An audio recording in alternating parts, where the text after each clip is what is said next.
This is my camp for tonight.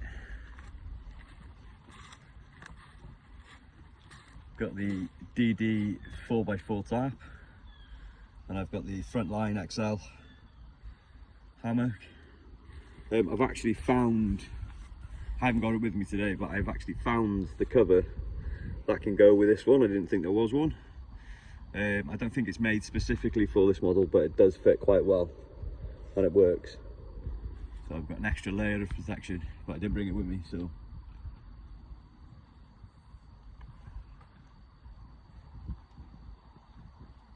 All my food is in the Waitrose bag, so.